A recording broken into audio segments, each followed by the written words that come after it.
Downtown, 32 at the airport. Barometer at 29.80 and rising.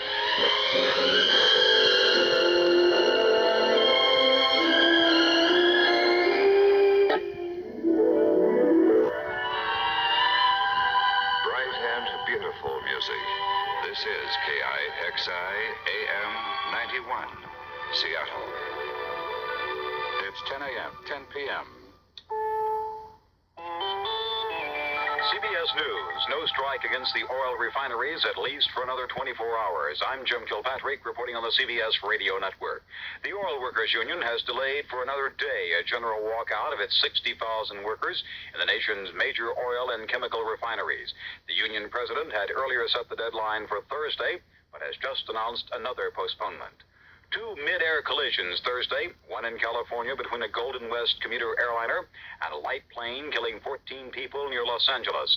The other in Newport News, Virginia, between an Air Force training plane and a private aircraft, killing 9 people. The Los Angeles crash scattered wreckage over a wide area. When I saw that big wing in my front yard, I didn't panic, but I really felt funny because it evidently had missed my house by, probably 30, 40 feet as it fell. And it seemed to be quite heavy, and I thought, my God, that's in the front yard. I wonder what's in the backyard. There was more wreckage in Arnold Pate's backyard, but none hit the house, and there were no injuries on the ground. More after this. I'm Win Elliott of Sports Central USA, heard 10 times every weekend over the CBS Radio Network, but here today with an important reminder.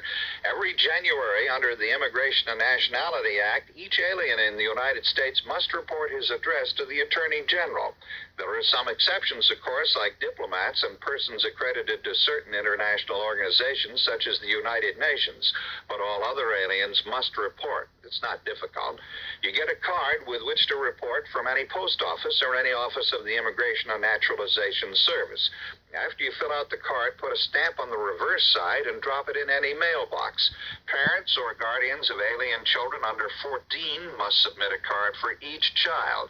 If you fail to report, it can result in serious penalties. So if you are an alien or a member of your family is an alien, be sure to report properly during the month of January. You can get any further information at the nearest post office or from any office of the Immigration and Naturalization Service. John Dean and Herbert Kalmbach, released early from prison, returned home to California Thursday. CBS News correspondent Howell Walker was on board the plane with John Dean. All he really seemed to want as he endured the nearly 6-hour flight from Washington to Los Angeles was to be reunited with his wife and left alone. He talked with this reporter for nearly an hour, but declined to give a recorded interview. He said he needed time to collect his thoughts and express them in a way that will do them justice. Meanwhile, he chatted some about his time in jail. He spoke of the overwhelming appreciation of his total loss of freedom. He told of doing physical exercises to keep in shape, and more importantly, of mental exercises, reading, writing, planning to ward off self-pity. Among his plans, a novel which he hopes to work into a screenplay. There was the hardship, he said, for his family during his jail term, neighbors bringing over dinner to help out. And then there was the release, coming, he insisted, as a complete surprise. In California, there was the gauntlet of reporters. Dean walked through them in stony silence to the car where his wife waited. They embraced and then drove away in search of privacy. Hal Walker, CBS News, Los Angeles. More after this. This is Franco Harris of the Pittsburgh Steelers. During my NFL career, I have known many great moments. But I'd like to introduce you to another great moment. This is the story of Mildred Morrison, who graduated from Chatham College. She never would have made it without the help and training she received at a United Way supporter YWCA. This is Franco Harris saying, thanks to you, it's working, the United Way.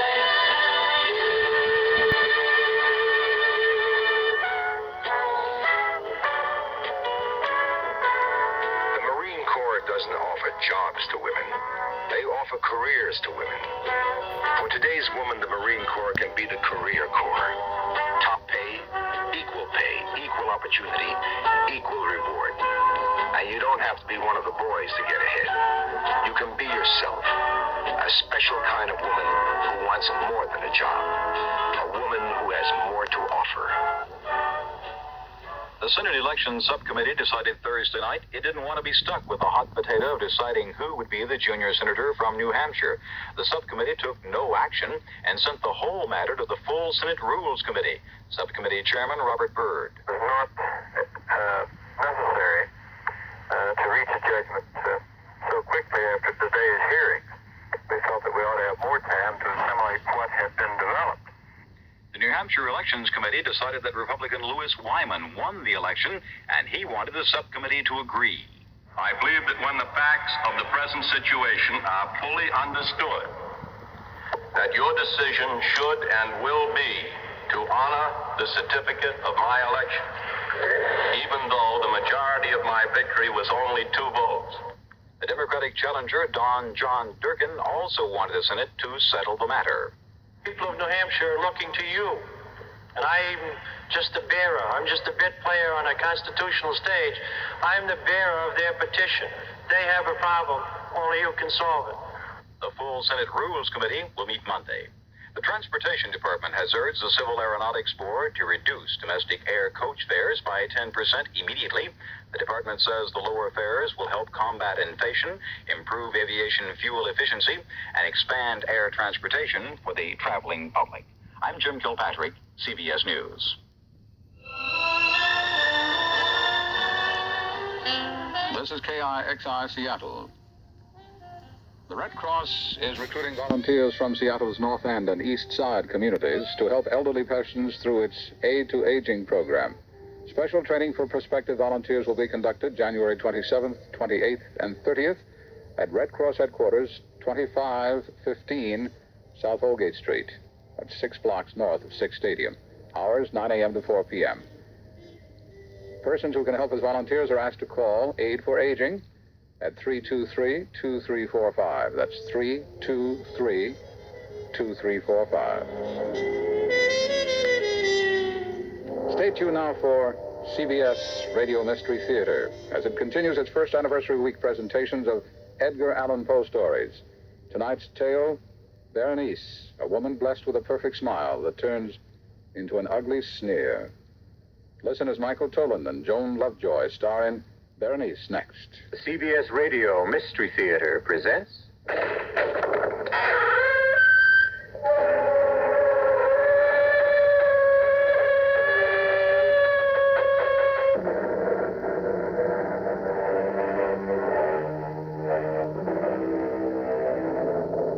Come in. Welcome. I'm E.G. Marshall. I'd like to ask you something. What do you consider your most attractive feature? Your hair? Your eyes? Complexion? Your figure? Whatever, each of us is abundantly aware, though there are some who would deny it, of his or her most captivating attribute, and make the most of it, though there are some who deny that too. Be all this as it may, we're about to hear of a woman whose most beguiling characteristic was her smile. And because of it, the horrible thing that happened. Yes, I am dying. But I tell you, Ernest, I tell you, you will never be rid of me. Even when I am in my coffin in the family vault, you will never be rid of me. Never, Ernest. Never. I think... Yes, she's gone. Berenice is dead. No. Ernest, don't take on now, don't. Her mouth. Those lips bared. Her teeth. She is staring at me with her teeth, Anthony. Anthony, in heaven's name, close her mouth. Close her mouth!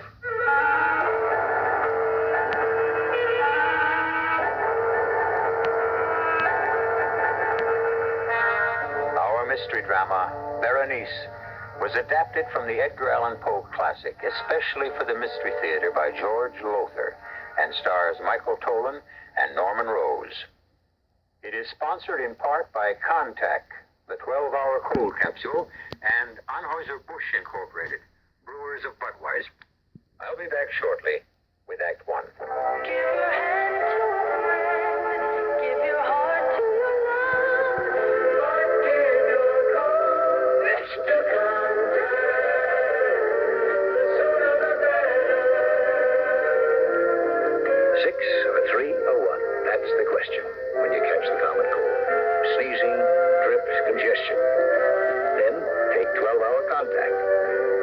6 cold tablets, 2 every 4 hours, or 3 ounces of Cold's liquid, 1 every 4 hours, or just 1 contact for up to 12 hours continuous relief from those symptoms. The tiny time pills do it. Both the others contain things for aches and fever. The liquid, something for coughs, not found in contact. Your cold, your choice.